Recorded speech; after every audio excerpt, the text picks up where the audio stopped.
That's not an alien. That's not an alien. That's not an alien.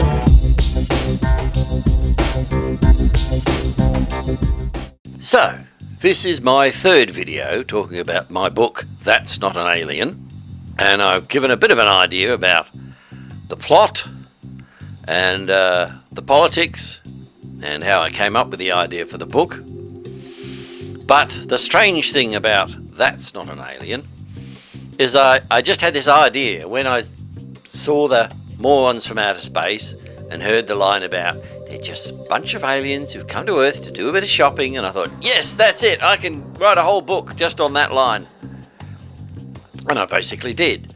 I got a bit of paper, sort of did an outline with, dot points, this happens, then this happens, then this happens. And I managed to write them all in order, and then I managed to expand on each plot point. Now, at the time, you young people won't appreciate this, but I had a piece of software that predated Microsoft Word, and it was so pathetic that you could write about 20 pages and then it would run out of memory, and you'd have to start another one.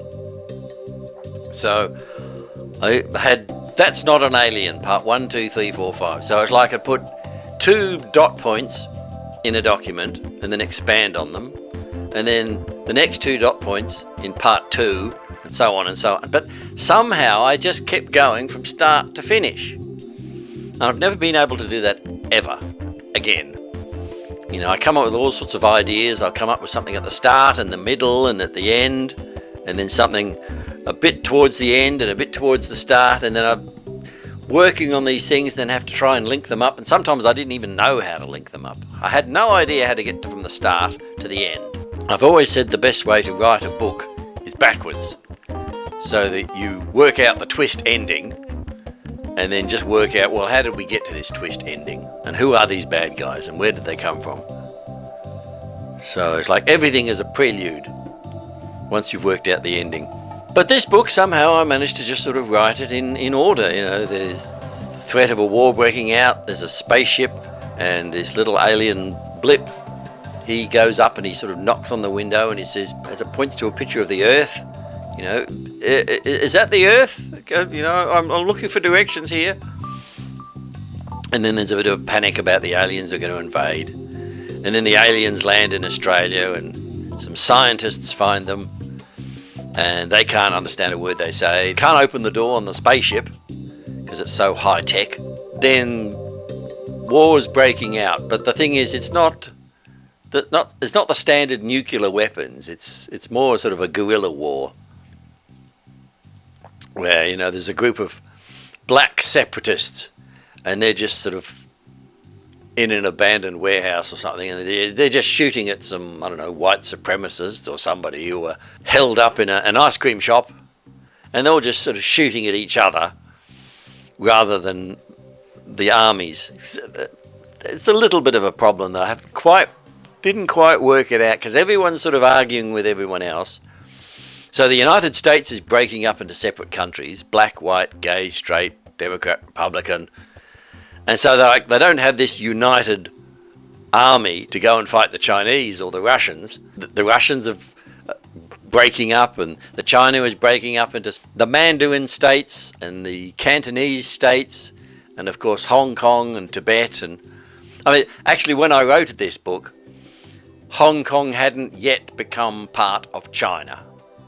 So that was 1997. So anyway, it became part of China, and then it wanted to get away from China because China kept imposing their slight lack of democracy on Hong Kong. Now I've got Tibet as a separate country, and Taiwan has got nuclear weapons, and various, all these people that wanted to break up. Yugoslavia started breaking up into separate countries. I went to high school and with about 30% Yugoslavian, but I had no idea they all hated each other. Somebody once mentioned, the Serbs and the Croats don't like each other, but that was it. So when this war comes along and they're all fighting with each other and wanting to be separate countries, that was a bit of a surprise. But it fitted in with this idea of everyone breaking up you know, the Basque trying to get away from Spain and various other breakaway republics and things like that. Bits of the Soviet Union would have probably broken away and become separate countries. So yes, it's all feeding into this idea of everyone wanting to be separate. So that's not a surprise.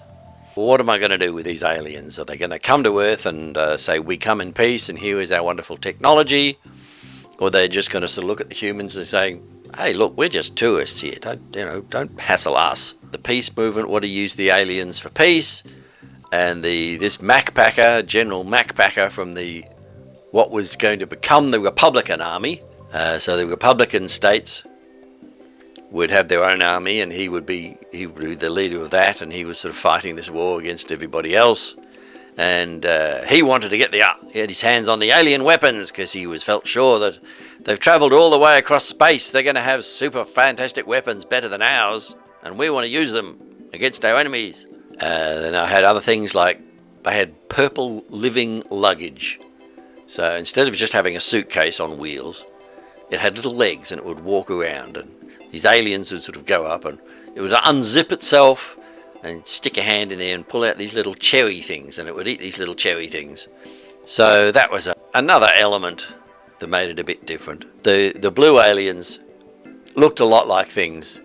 The ads for the little berries in Ribena, and these sort of the little round blue things for some chemist, I think it was, and all sorts of things that looked very similar. And of course the Minions come along, and I thought, oh, you bastards, everyone's going to say I copied the Minions, even though I was here first. I even put in a reference to the Minions. And I thought to myself, well, maybe when I make this into a sitcom, I can have the aliens at one point run away and they're sort of lost in the suburbs. So they can be in a shopping centre and they keep seeing things. It's, oh, look at that little blue round thing. That looks like me. Probably pick up a cucumber, and one of the green cucumber-shaped aliens sort of thinks, oh, is that Uncle Bert? That's an element of where the story goes. And then in the future, I don't want to talk about too much what happens in the future, but it expands. So let's just say it doesn't all take place on Earth.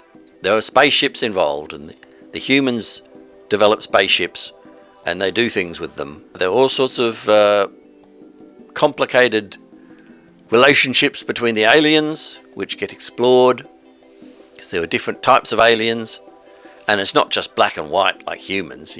Basically a black version of a human and a white version of a human and a redhead version of a human. These aliens all look very different from each other, so I'm not going to go into the whole evolution process of how they got here. And they can't ask the aliens questions because all they say is blah blah blah blah blah, so they never really find out stuff. In 2001, Stanley Kubrick said he didn't want to just meet the aliens and say, we come in peace, like so many films from the past. Dave sort of goes through this weird journey and ends up in this strange place. And it looks like the aliens, whoever they are, have created this space for him after reading his mind. And then he spent his entire life there. And then he dies, and then there's this baby in this little thing, and it looks like it's flying back to Earth, and you think, oh, have the aliens now synthesized human DNA and created this hybrid baby and they're sending it back to Earth? But you don't know. And it's never explained. And apparently Kubrick said, well, the ending of my film is a bit vague and you don't understand, so he didn't want to make a sequel where he then had to explain all these confusing things. So I then had the problem that I did want to make a sequel, and so I would have to explain some of these confusing things. It was only up to a point. So one of the things eventually there's a translator. The humans invent a translator. All the video they took of the aliens, they managed to get a computer using AI to work out the words. I've been watching these documentaries about breaking codes, like the Enigma code and the Zodiac Killer and the Rosetta Stone, all that, and how they managed to work out the language.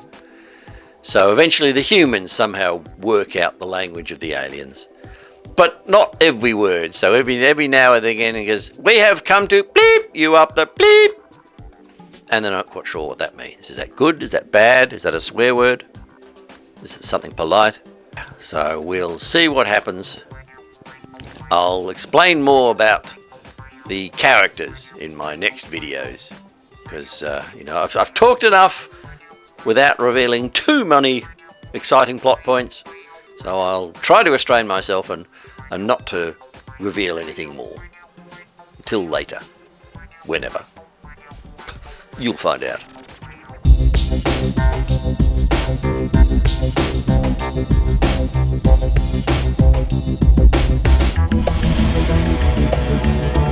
Why not subscribe to youtube.com/ScuttyArk and never be bored ever again?